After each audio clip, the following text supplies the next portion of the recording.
This hour is brought to you by Sweetland Waste and Removal Service, a homegrown company serving southern Indiana since 1995.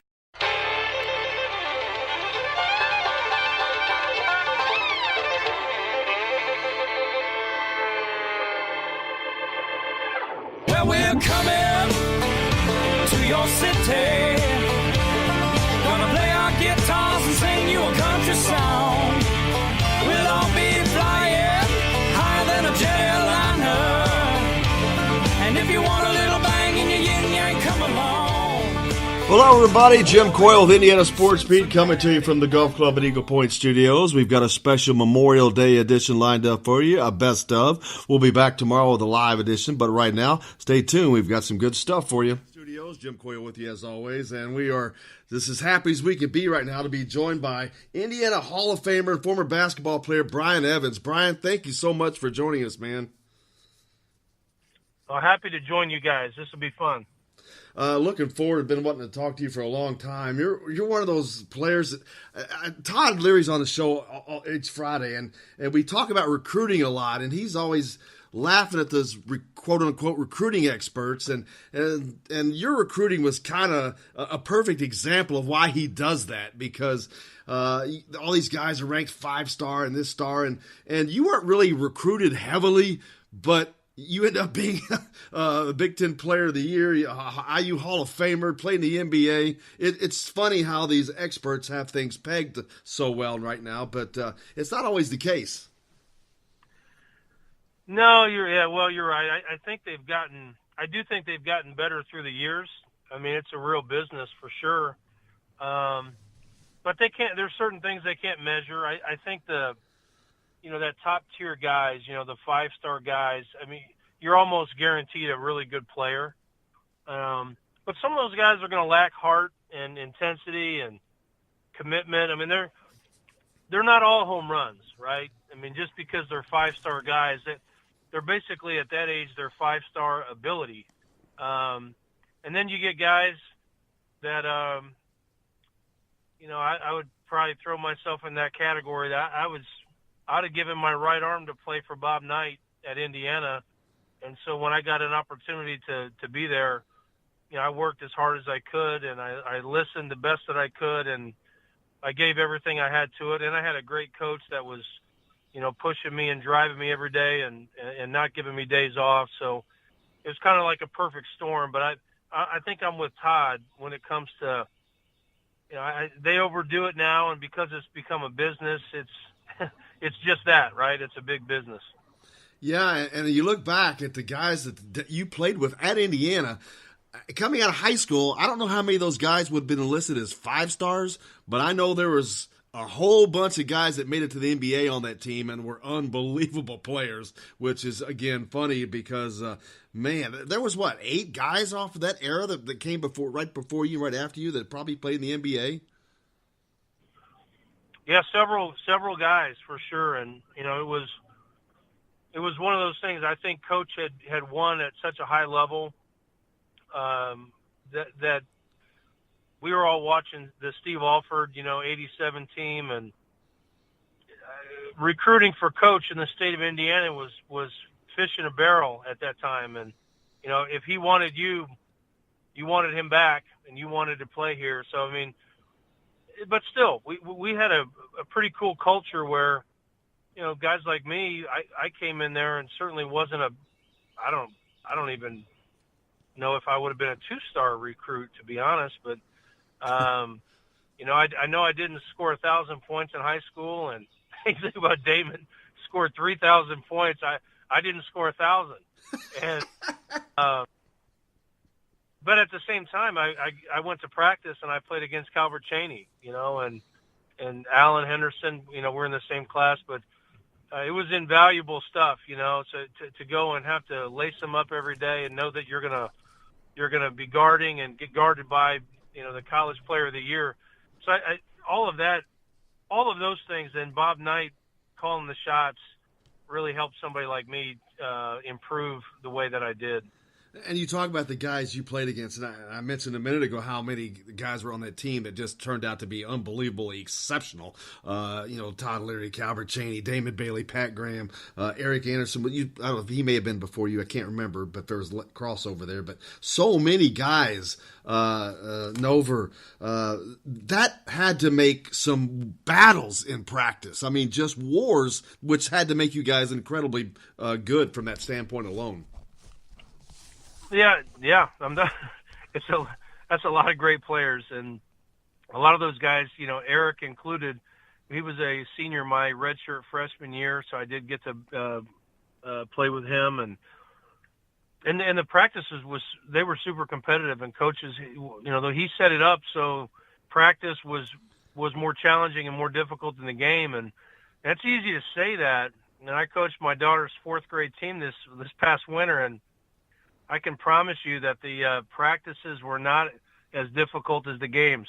So it's easy to say that you're going to do that, but Coach Knight really did create that environment. So it was intense, and when I got there, that's the only way I knew. I didn't know it was any different. So we had some really good teams those first few years, and as we tapered off a little bit, maybe my last 2 years, and didn't have the same type of success, and I saw then the practices changed.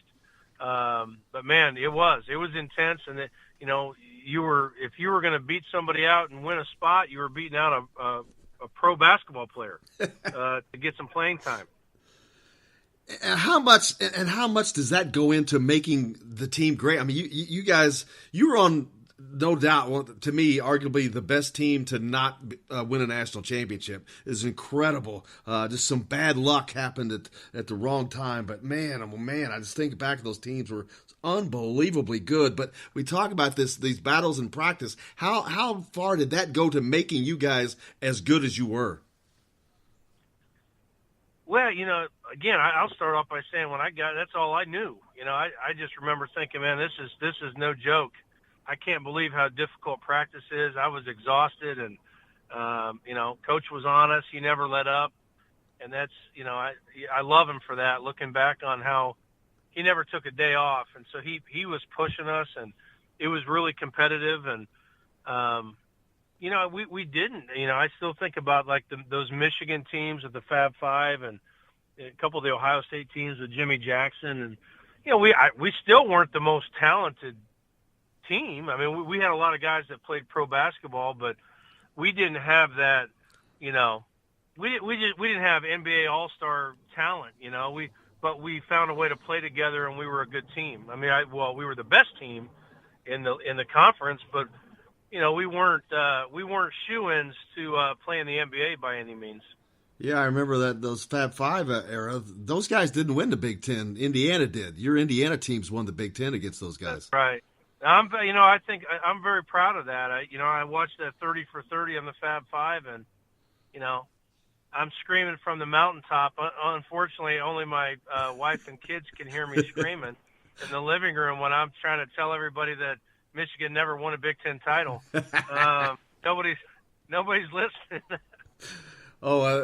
There's a lot of Hoosier Nation that was listening, I promise you. They were probably shouting the same thing. That's probably why they couldn't hear you, because they're all yelling the same thing. But that in and of itself is a testament to team basketball and how important it is to have a team more than it is to have superstars. Because you look at today, the five stars, these one and dones. No, you're right. No, you're right. And can you hear me? Yeah. Oh, you can hear me. Okay. I think it starts with, so you got a lot of talent. Who is that top guy on your team? Who is the best player that you have?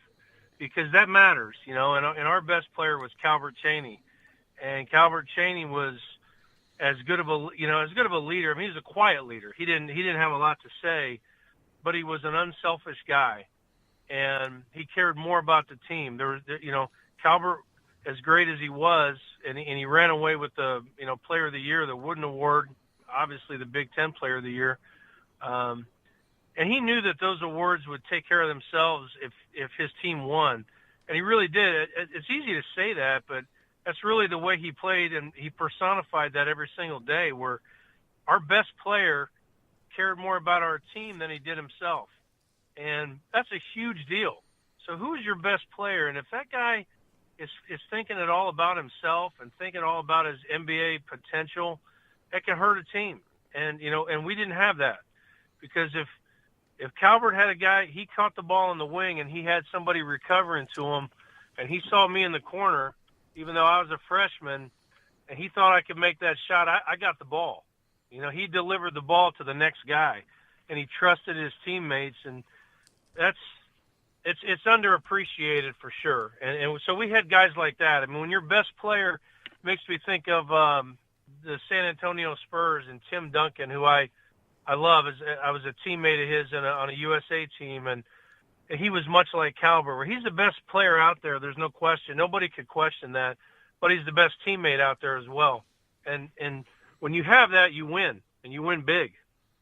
Is that part what makes them the best players? Because not only are they athletically and talented in what they do, but mentally being able to look for the win, not so much the accolades.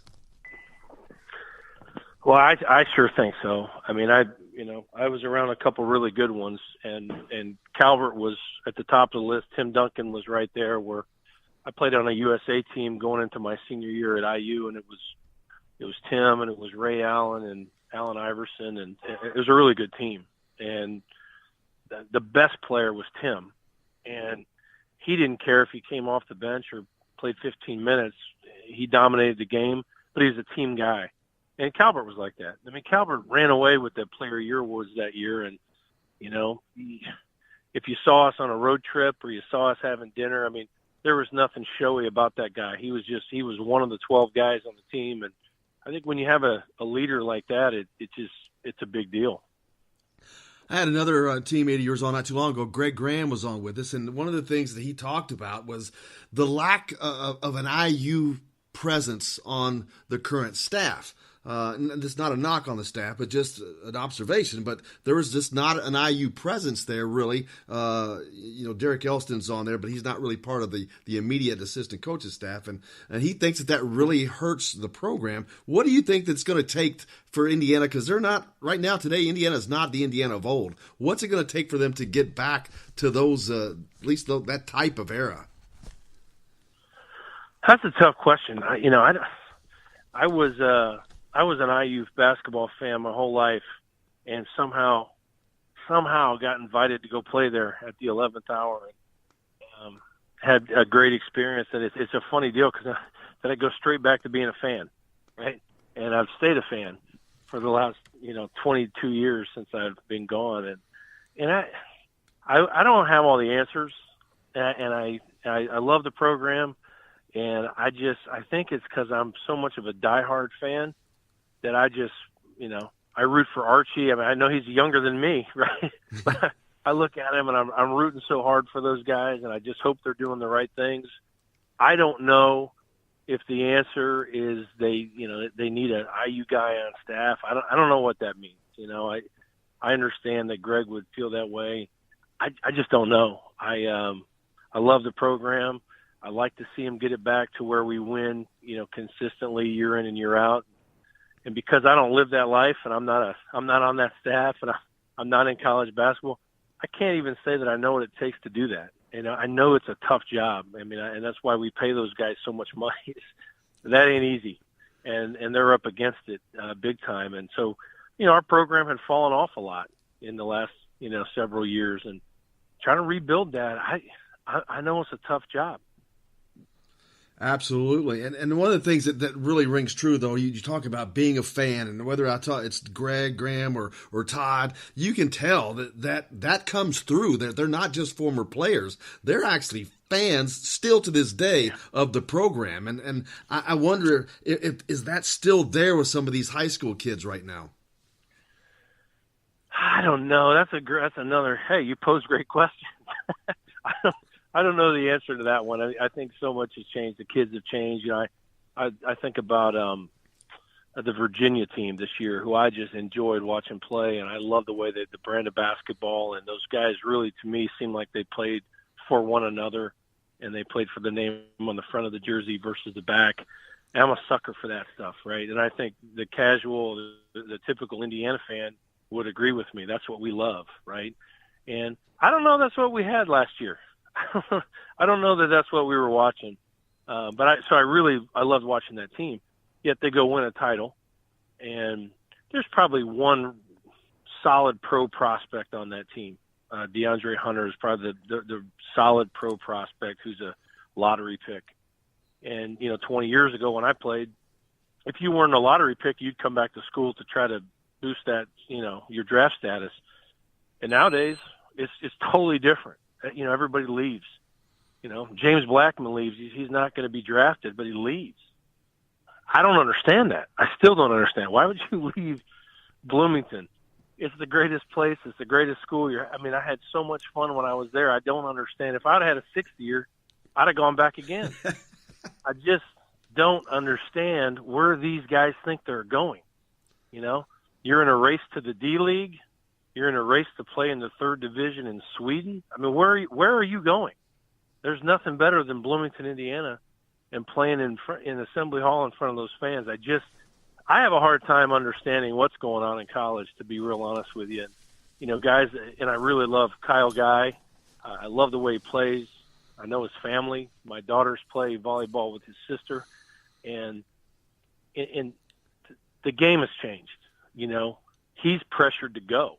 He's being told, the agents, everyone just pushing him out of there. I think he loved his experience there. Everything has changed when it comes to that. And you have to be, everyone believes they got to be their own corporation and their own business and build their own brand. When I hear these NBA guys talking about their brand, I still think about Coach Knight. Like if you would have said that you were trying to build your brand, are you kidding me? You'd have been done you'd have never suited up again. It wasn't about us. It was about the program. It was about our team, and it was about our teammates. And so all of that's changed, and that's no fun.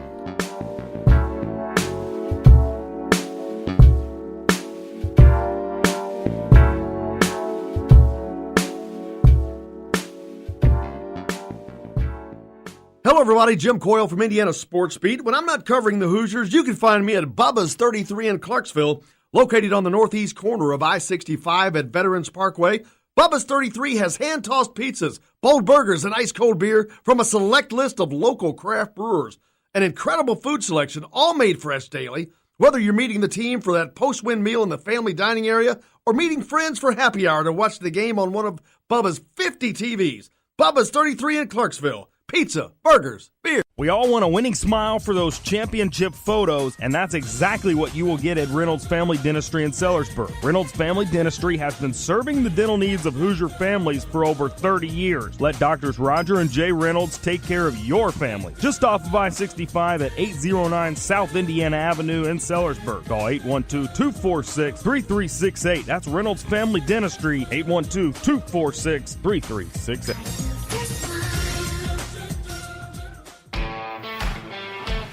Now that warm weather has arrived, it's time to hit the links, and there's no better place than the Golf Club at Eagle Point in Bloomington. Voted best golf course by the readers of the Bloomington Herald-Times, the Golf Club at Eagle Point is under new ownership, has new fairways and bunkers, and it's open to the public. When the round's over, there's cold beer and a full menu at the Eagle Point Pub and Bistro.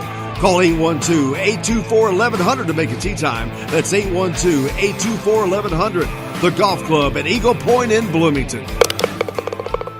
It's Jim Coyle with Indiana Sports Beat. And I'm Justin Kalen with Indiana Sports Beat. Justin, what's your favorite show? It's got to be Indiana Sports Beat, but I'm not ever sure where to find it. Well, you can always like and follow us on Facebook. Always follow the show rebroadcast on iTunes, Google Play, iHeartRadio, Spotify. TheDailyHoosier.com is a great place to sign up for each and every day. Or, of course, on 97.7 The Ref in Evansville. For the best recycling and waste removal service, turn to the area's leader, Sweetland Waste Removal and Recycling, a homegrown company serving southern Indiana since 1995. Sweetland Waste Removal and Recycling serves Floyd, Clark, Harrison, and Washington counties. For excellent service and peace of mind, call Sweetland Waste Removal and Recycling today at 812-944-5642. That's 812-944-5642. Keep life sweet with Sweetland Waste Removal and Recycling. All across the country, people are coming together to speed up what we can learn about health. The All of Us Research Program is calling on 1 million people to join us as we try to change the future of health. For your family, for future generations, for all of us. Visit joinallofus.org and find out how you can become one in a million. All right, crew, let's get her dug.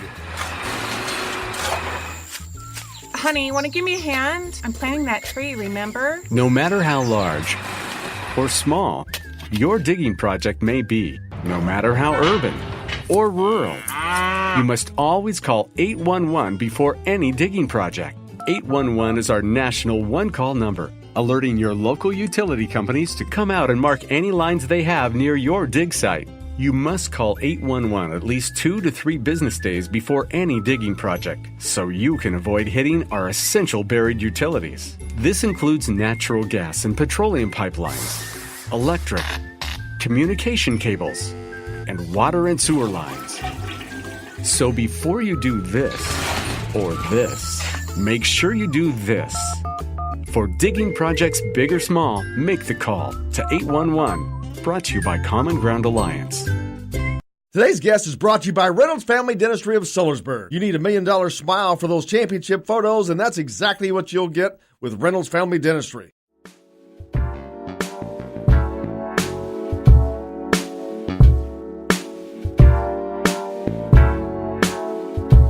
And you mentioned Kyle Guy and how much you enjoyed watching Virginia. Man, that's one that certainly got away, not just from Indiana, but from a lot of schools here, but specifically from Indiana. That's one that they missed on. And you know what? The listeners may not like this, but I've got super juicy details regarding that I cannot share, unfortunately, and really disappointing because he's a guy that we should have had. No pun intended. Well, feel free to share them with me off air. I won't share them.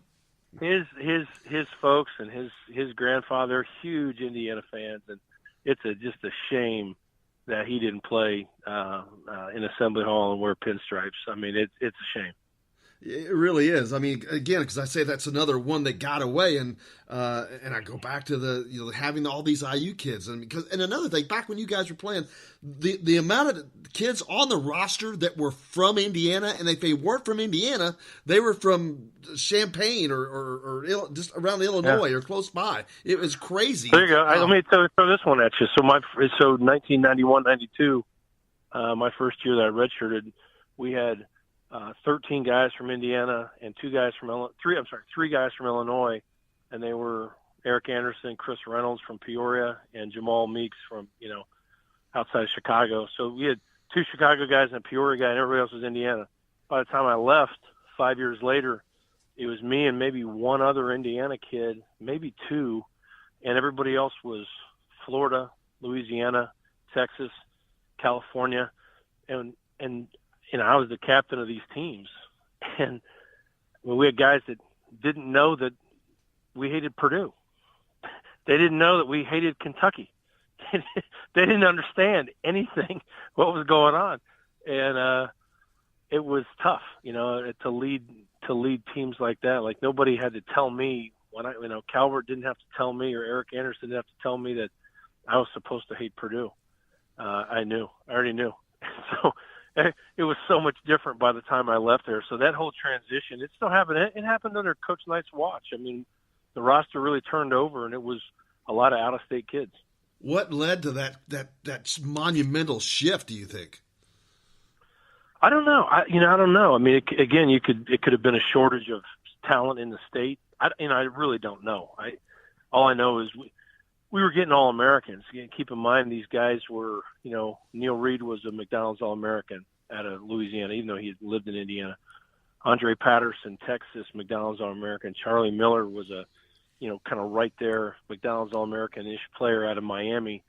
So and this was a very high-ranked recruiting class that came in. So it's not like he wasn't getting players. He was choosing guys. That was a big time recruiting class that came in, but they weren't Indiana guys, and they struggled. And it was tough to lead them. I mean, we had guys that didn't understand. They didn't understand what it was going to be like to play for him, and that was my job, is to get them in the preseason to understand how difficult it was going to be, and prep them for what a season is going to be like. And we were okay. I mean, these are tournament teams, by the way. I'm talking about it like we were epic failures. We weren't. By our standards now, we were a really good team. We finished tied for second in the Big Ten, and made the NCAA tournament. We'd have killed for that season this year, right? I mean, killed for it.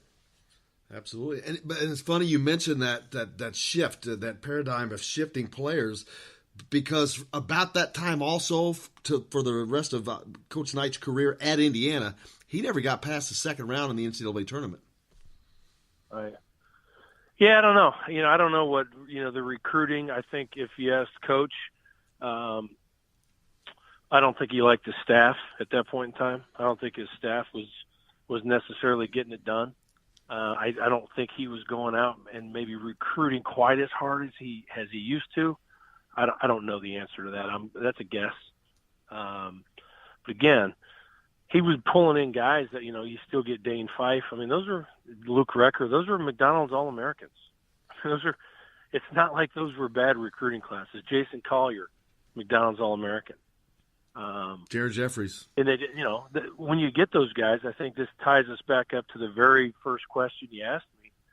When you get those guys, it does not mean you're going to win titles. It's, there's still a lot of other parts that go into it. How bad do you want it? How tough are you? And certainly playing for Coach Knight, how tough are you? That's a big deal. That's a big question. And if you don't have the kind of toughness or heart to play for him, it doesn't matter how good you are. And everything you've talked about kind of leads me in the early part of your NBA career. You were with Orlando. You were the first round pick for the Magic, and you were on the same team with Penny Hardaway, right? Yeah. He's having. You talk about recruiting of Fab Five type of year. He's having that right now at Memphis. It's unbelievable what he's bringing in there right now. Doesn't mean that there's going to be winning, but that's a hell of a recruiting class that he's got there. Yeah, I don't follow it too super closely. I mean, I think I read an article, the other day that his class is catapulted to number one, and he's a likable guy. I think the key for him is there's so much right now. Like, he's coming from that AAU world, and he was coaching a lot of these kids, and he still had a lot of bling on his game, right? I mean, he was when I got there to Orlando, I mean, he was a big star. He was those Chris Rock commercials. I mean, Little Penny was a big deal, and a lot of people remember that. But his closeness to the AAU program, I think, has really helped him. He's known these kids. He's coached a bunch of them. Anybody from Tennessee, bordering states.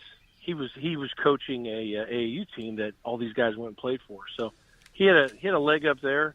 And then you get a little bit of momentum, right? He gets 2 or 3 guys, and the next 2 or 3 are trying to create that super team. And because all these young guys, they see what goes on in the NBA. When they watch Durant go and join the Warriors, they see that stuff, right? And so I think they go, we're all going there. Let's all go play at Memphis. And Penny will do a good job. But you know what? Let's give it 2 years and look back and let's see what they do. Because these are also kids that now you got to do it every year. I mean, ask Calipari, ask Krzyzewski. You got to when you go that route and recruit that type of kid, you got to get the next group of them too, because these guys are going to be gone. Absolutely. I mean, we got James Blackman leaving early. We've got guys that are leaving early that are not getting drafted. So the ones that are these 5-star blue chips, they're gone. They're going to be there for it's going to be a Romeo experience. Yeah, and I don't know if it's the people around them or if their heads are getting filled with things that are not really in their best interest, but you see it happen a lot, and they end up kind of paying the price sometimes. Well, I mean, the bottom line is, and I don't know where all these guys get advice, but there's not a lot of open spots, right? It's a big boy league. They're pros, and they're. You join a roster. If you're a first-round pick, you get a 2-year deal with a team option for the 3rd year. Anybody that's not being drafted in that first round, they're not on that team. And there's a bunch of dogs that are fighting for those spots.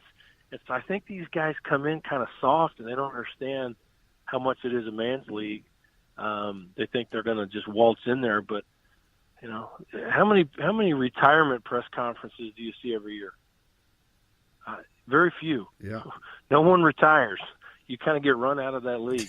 You just go away. Rosters run out of spots. You know, there's very few people have that retirement press conference. Even the best players are still trying to get squeeze another year out. But you got all these young guys every year that are coming in and they're going pro. I mean, we had a guy in our, I don't want to name any names, but we've got guys that average 5 points a game that are going to, send out feelers for the NBA. I mean, that's how far out of whack this thing has become.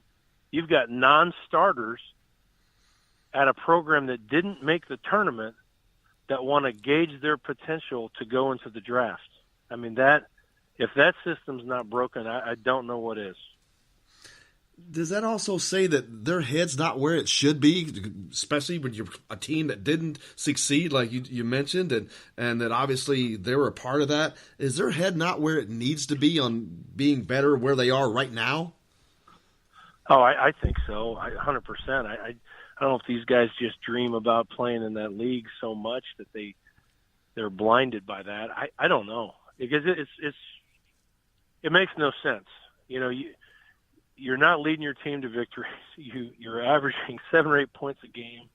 You don't start, and you think that, so it's an ego thing, right? Because then you get to make that announcement. Because all you have to have is a Twitter account to say that I'm going to make your announcement. I'm going to go and, put my name in for the NBA draft.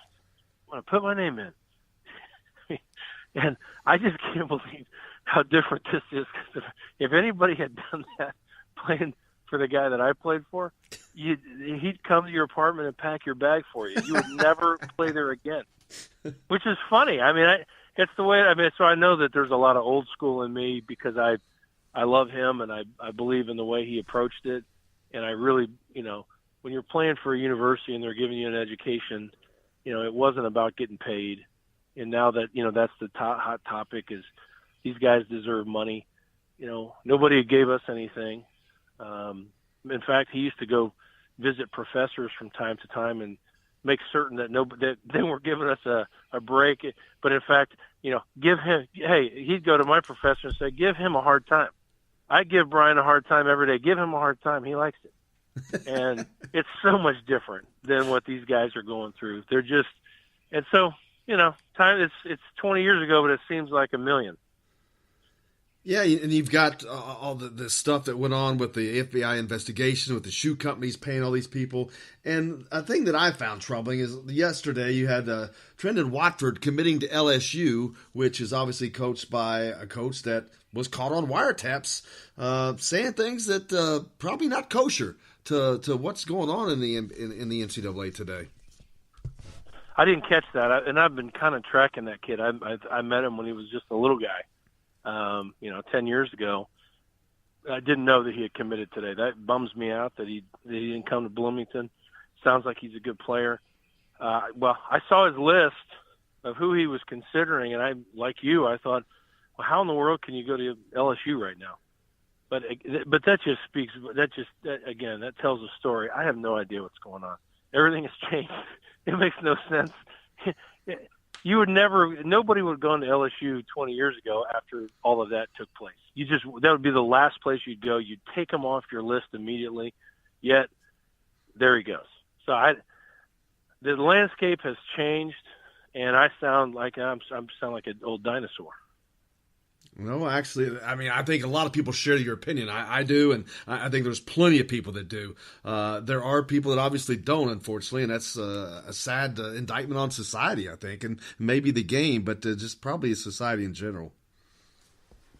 Well, I still tune in and watch it. I love it. I love that you're playing for a university, and it's sad that some of these guys that are being fast-tracked to the NBA, you question their desire, you question their heart, how bad because they're being forced to go to school.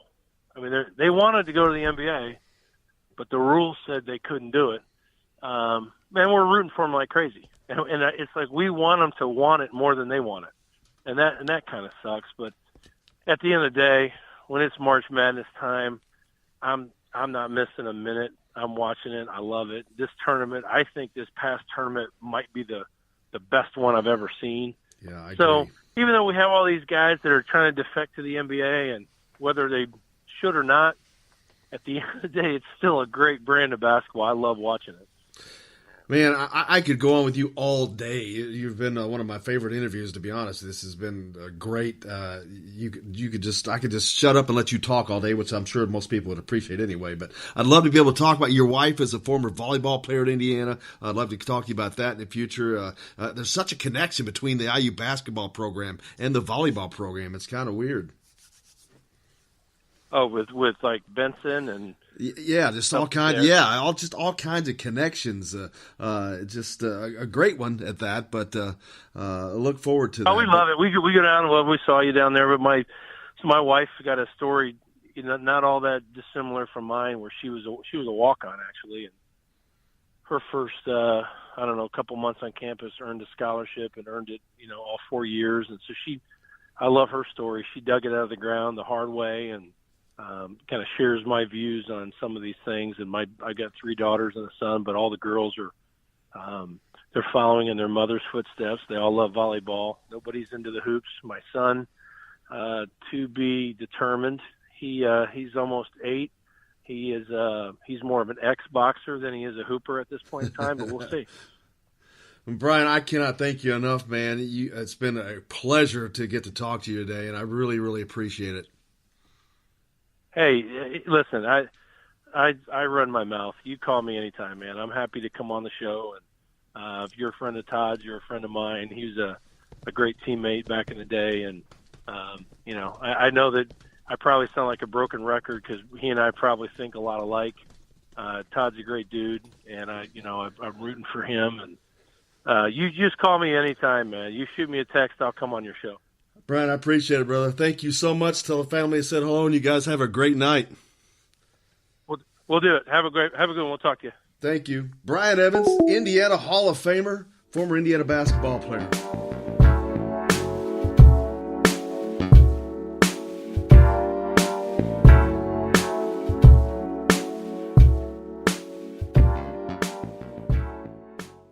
Hello, everybody. Jim Coyle from Indiana Sports Beat. When I'm not covering the Hoosiers, you can find me at Bubba's 33 in Clarksville, located on the northeast corner of I-65 at Veterans Parkway. Bubba's 33 has hand-tossed pizzas, bold burgers, and ice-cold beer from a select list of local craft brewers. An incredible food selection, all made fresh daily. Whether you're meeting the team for that post-win meal in the family dining area or meeting friends for happy hour to watch the game on one of Bubba's 50 TVs.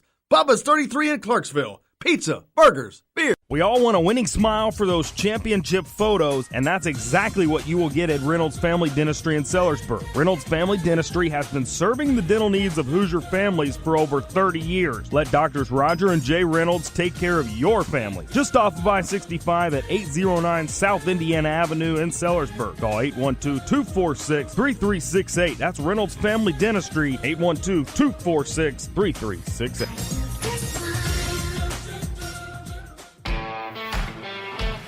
Now that warm weather has arrived, it's time to hit the links, and there's no better place than the golf club at Eagle Point in Bloomington.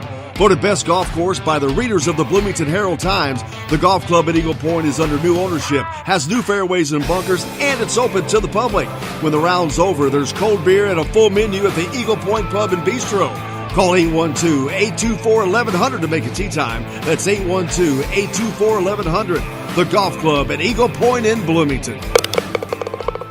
This is Jim Coyle with the Indiana Sports Beat. And I'm Justin Kalen with Indiana Sports Beat. Justin, what's your favorite show? It's got to be Indiana Sports Beat, but I'm not ever sure where to find it. Well, you can always like and follow us on Facebook. Always follow the show rebroadcast on iTunes, Google Play, iHeartRadio, Spotify. TheDailyHoosier.com is a great place to sign up for it each and every day. Or, of course, on 97.7 The Ref in Evansville. For the best recycling and waste removal service, turn to the area's leader, Sweetland Waste Removal and Recycling, a homegrown company serving southern Indiana since 1995. Sweetland Waste Removal and Recycling serves Floyd, Clark, Harrison, and Washington counties. For excellent service and peace of mind, call Sweetland Waste Removal and Recycling today at 812-944-5642. That's 812-944-5642. Keep life sweet with Sweetland Waste Removal and Recycling. All across the country, people are coming together to speed up what we can learn about health. The All of Us Research Program is calling on 1 million people to join us as we try to change the future of health. For your family, for future generations, for all of us. Visit joinallofus.org and find out how you can become one in a million. All right, crew, let's get her dug. Honey, want to give me a hand? I'm planting that tree, remember? No matter how large or small your digging project may be, no matter how urban or rural, you must always call 811 before any digging project. 811 is our national one-call number, alerting your local utility companies to come out and mark any lines they have near your dig site. You must call 811 at least 2 to 3 business days before any digging project, so you can avoid hitting our essential buried utilities. This includes natural gas and petroleum pipelines, electric, communication cables, and water and sewer lines. So before you do this or this, make sure you do this. For digging projects big or small, make the call to 811. Brought to you by Common Ground Alliance. This is former Indiana basketball player Greg Graham. Keep up with the Hoosiers on the Indiana Sports Beat with Jim Coyle. Today's guest is brought to you by Bubba's 33 in Clarksville with hand-tossed pizzas, bold burgers, and ice-cold beer. Pizza, burgers, beer. Bubba's 33 in Clarksville.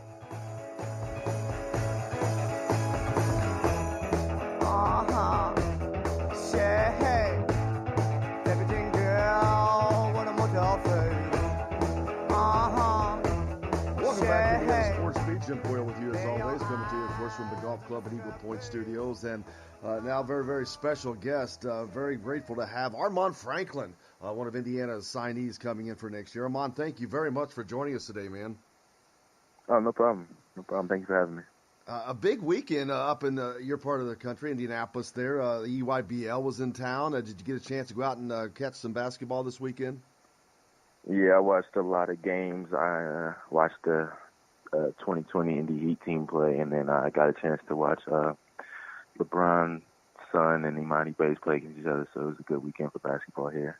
Is there anybody that you like to help recruit to Indiana to be a teammate? It was a lot of kids that I like to be able to get to recruit and see play for Indiana there. So, speaking of recruiting, that we're recruiting them already. Speaking of the recruiting, when you go back and think about it, every kid probably loves to be in that position, but it's a lot harder than people think to deal with the overall recruiting process. There's probably some strenuous times where it gets you a little tiresome, I would imagine. Oh yeah, you're taking recruiting trips, and then coaches calling your phone all day and texting you all day, just checking up, trying to build relationships. It can get stressful sometimes, but you just gotta know what you want in the school and not let it stress you out. And talking about those relationships, that's got to be one of the toughest parts is when you're coming down to make that decision, and you do that. There's probably guys or coaching staffs that you probably built a pretty good relationship with, but you're going to have to tell them no. How hard is that on you? Oh, that was probably one of the hardest parts of me committing, was telling other coaches no, because I've been building relationships for about a year, and just tell them no, it just kind of hurts your feelings, but you know that it's all going to be all right because they've been told no before.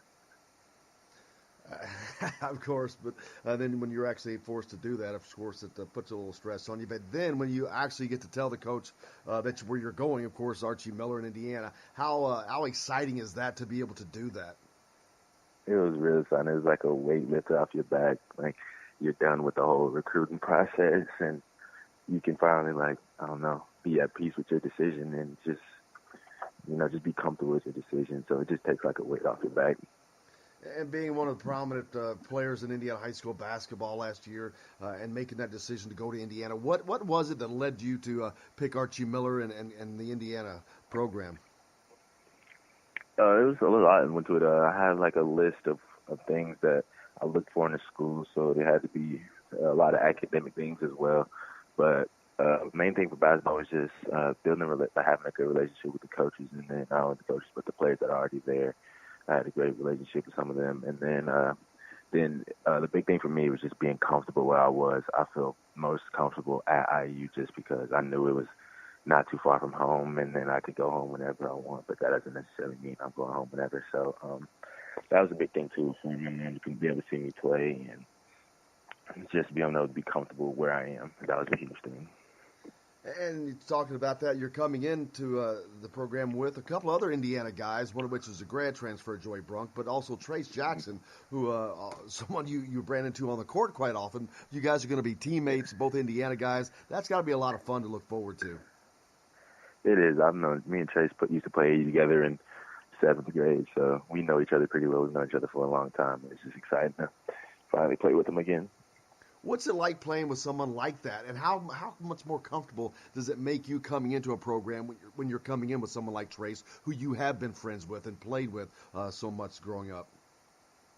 It's a real good feeling knowing that you still have chemistry with somebody you used to play with. So I think it just makes it easier for us to gel on the court. And then coming into Indiana, what are you looking to bring as far as your talents and what you can do for that program and that team? What do you think that you're going to be able to do for them?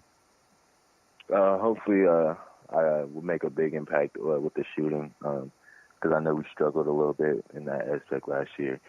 And then another thing, I just want to be able to be another lockdown defender. I take pride in defense, so I'm hoping I bring that to the table. And then just being a great teammate, no matter what's going on. And again, we talked about you being one of the prominent players in Indiana high school basketball the last several seasons. How important is it to you to be a part of a program like Indiana, who's got a storied past, the flagship university of the state of Indiana, which is the premier state, basically in the United States for basketball. And now you get to be a part of a long and rich history of guys that are from Indiana playing for that program and the program itself. Yeah, that was another big thing for me, just being part of such a storied program and program history and just the fans and all that. Like, no matter what your record is, there's still fans every day, every game.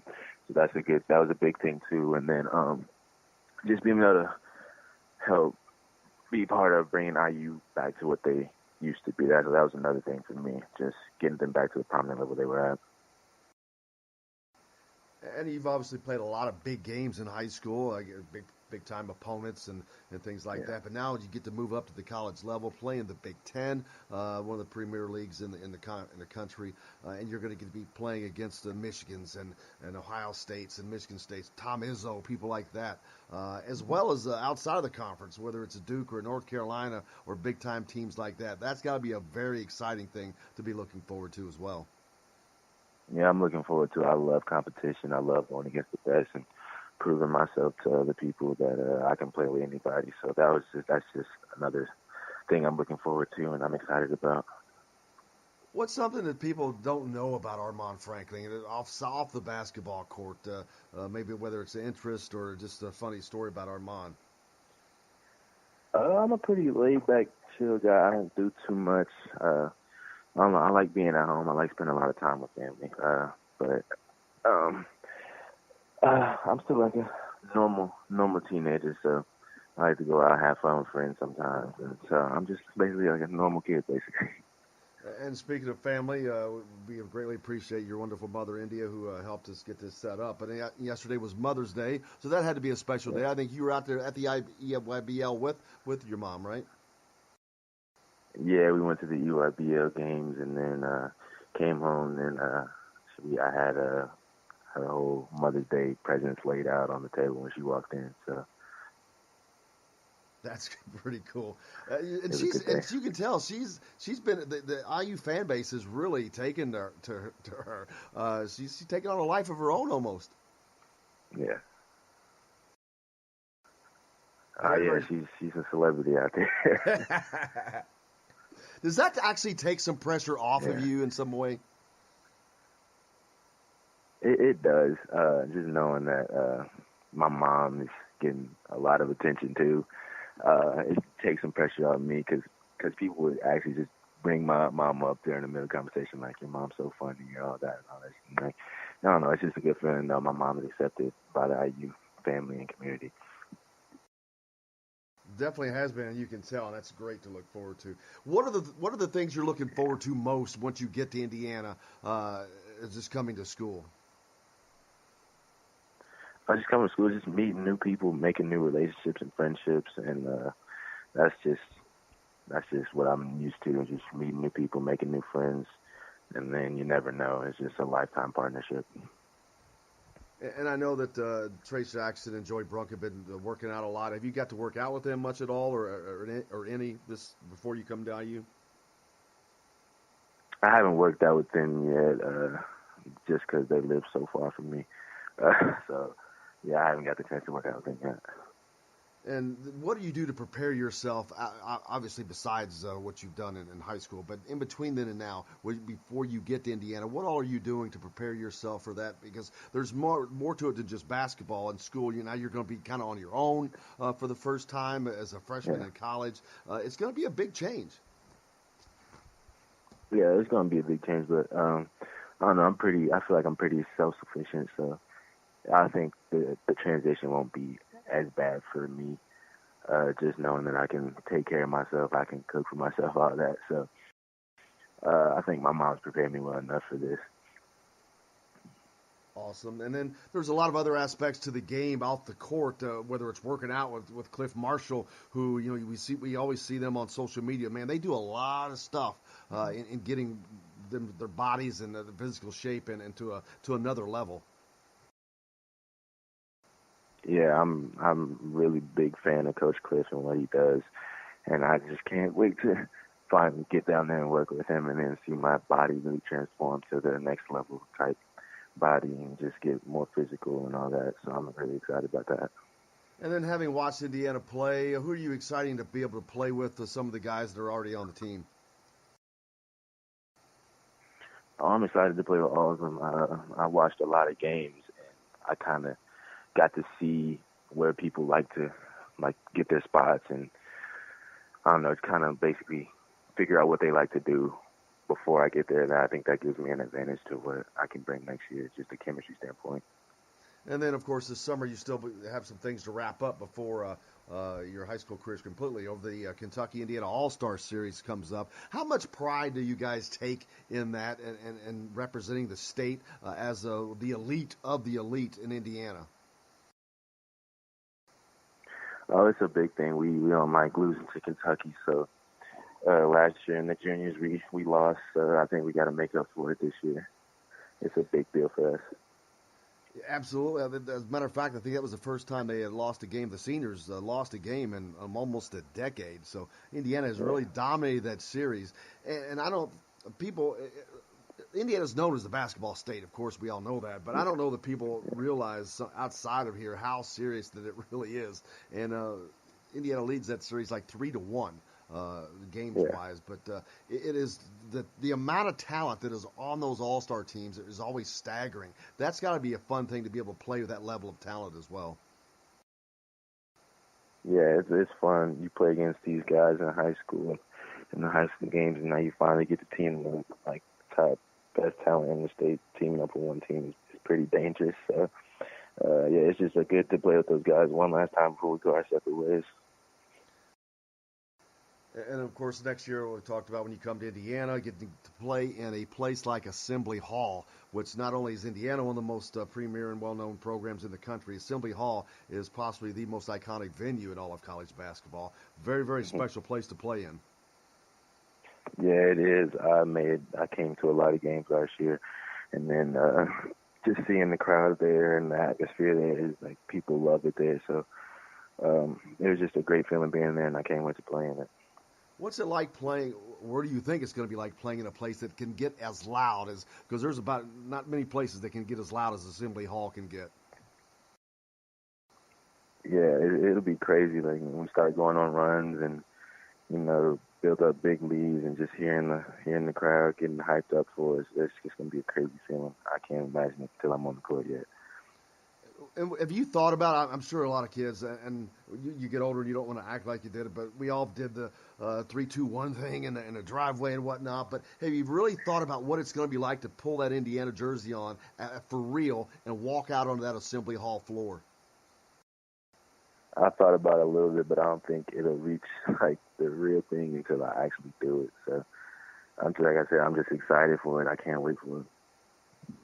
Well, Armaan, I cannot thank you enough for joining us today. We really appreciate it. I hope you had a great Mother's Day yesterday with your mom, India, and we appreciate all of you guys and look forward to seeing you on the court at Assembly Hall.